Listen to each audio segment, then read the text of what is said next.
Novas estatais operam esquema fraudulento. Vamos falar de um esquema fraudulento que desvia para bancos privilegiados recursos pagos por contribuintes, prejudicando as finanças públicas. Além desse desvio ilegal, o esquema ainda gera obrigação equivalente à dívida pública, que todos nós é que vamos ter que pagar.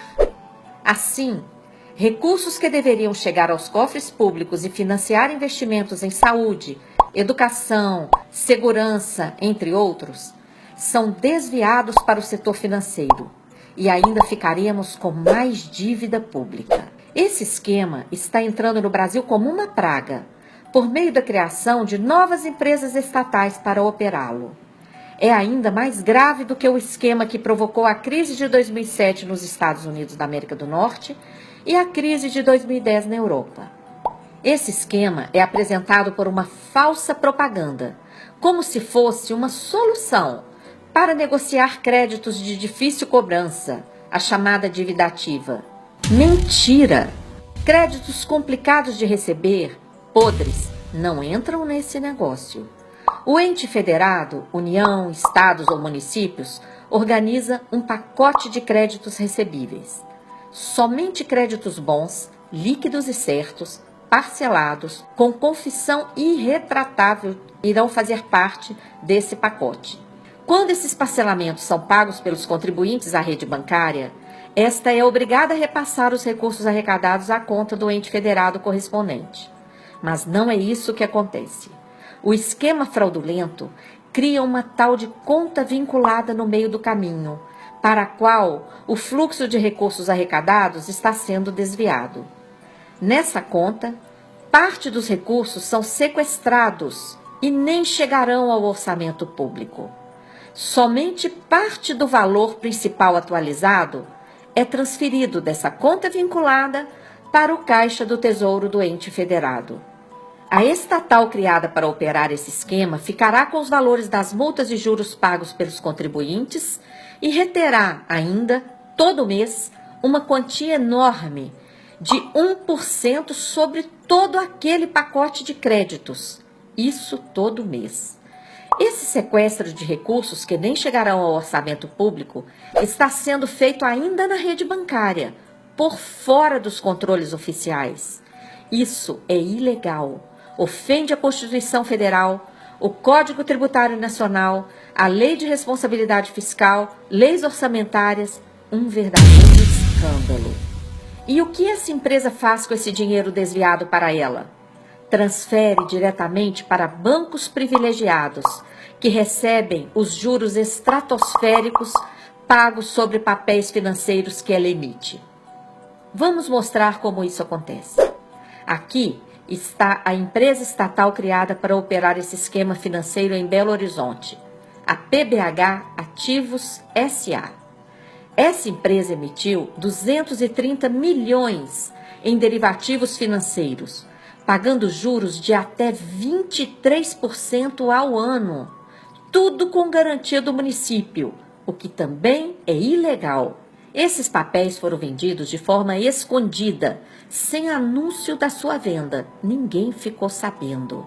O próprio Banco BTG Pactual, cujo ex-presidente já esteve preso na cadeia, comprou a totalidade desses papéis, apesar de ter sido ele mesmo o coordenador líder da operação. Claro, não existe aplicação mais vantajosa do que essa no planeta. Dos 230 milhões aplicados pelo BTG nesse negócio, 30 milhões ficaram para a PBH Ativos S.A. cobrir elevadas despesas com a emissão dos derivativos, pareceres, contratos, remunerar regiamente seus administradores, entre outros gastos. 200 milhões foram transferidos para o município de Belo Horizonte. Aqui, mais uma ilegalidade flagrante. Uma operação de crédito disfarçada, proibida pela Lei de Responsabilidade Fiscal. A empresa PBH Ativos S.A. foi mera fachada para a obtenção desses recursos pelo município junto ao mercado financeiro. E qual é o custo disso? O município assume uma obrigação financeira onerosíssima, equiparada a uma dívida pública de 880 milhões, mais atualização monetária pelo IPCA. E ainda paga, por fora, 1% sobre esses 800 milhões, todo mês, além da perda dos valores arrecadados de multas e juros pagos pelos contribuintes. É inacreditável. Que tal você receber 200 e se comprometer com 880, mais atualização, mais 1% todo mês, mais uma parcela relevante de seus ganhos? É um verdadeiro rombo. Esse ônus mensal de 1% sobre a totalidade do pacote de créditos e o sequestro dos valores das multas e juros é completamente absurdo e desnecessário, pois estamos falando aqui de créditos líquidos e certos que já seriam arrecadados diretamente aos cofres públicos. O ex-presidente da PBH Ativos S.A. prestou depoimento à CPI que acontece na Câmara Municipal de Belo Horizonte e declarou que os juros devidos sobre os derivativos emitidos pela PBH Ativos S.A. estão sendo pagos com os valores daquelas multas e juros desviados. A PBH Ativos sobrevivia ainda, de uma parte desses juros e multas. Era tão grande os juros e multas, e eu concordo da forma como foi feito aqui, era tão penosa esses juros e multas no município, que dava para pagar todos os juros da operação, ainda sobrava para a sobrevivência da PBH Ativos. O sequestro de arrecadação tributária, que nem chega ao orçamento público, e o pagamento oneroso mensal também por fora do orçamento, é ato criminoso, escondido por trás desse esquema fraudulento que lesa os cofres públicos, ao mesmo tempo em que transfere essa bolada para bancos privilegiados e ainda cria dívida pública. Quem vai pagar essa conta? Toda a sociedade, por meio dos cortes de direitos nas contrarreformas, como a da Previdência, a trabalhista, privatizações e demais cortes na saúde, educação, em todos os investimentos que poderiam gerar emprego e renda. Tudo isso ilegal. Não existe lei nacional que autorize a cessão do fluxo de créditos, muito menos legislação que admita abrir mão de parte da arrecadação tributária ou efetuar pagamentos por fora do orçamento.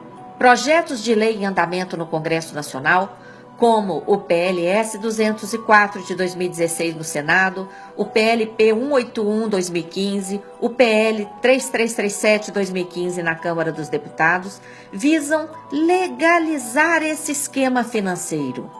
Esses projetos estão sendo apresentados de forma totalmente cifrada, para que ninguém entenda do que se trata. Por isso, a Auditoria Cidadã da Dívida elaborou material explicativo e está distribuindo aos parlamentares. Faça a sua parte, divulgue esse vídeo, ligue para os senadores e deputados do seu estado, exija que eles rejeitem esses projetos que desviam recursos para bancos privilegiados e ainda criam dívida para a gente pagar. Vamos barrar esse esquema fraudulento no Brasil e exigir que os recursos se destinem para a garantia do nosso desenvolvimento socioeconômico e vida digna para todas as pessoas.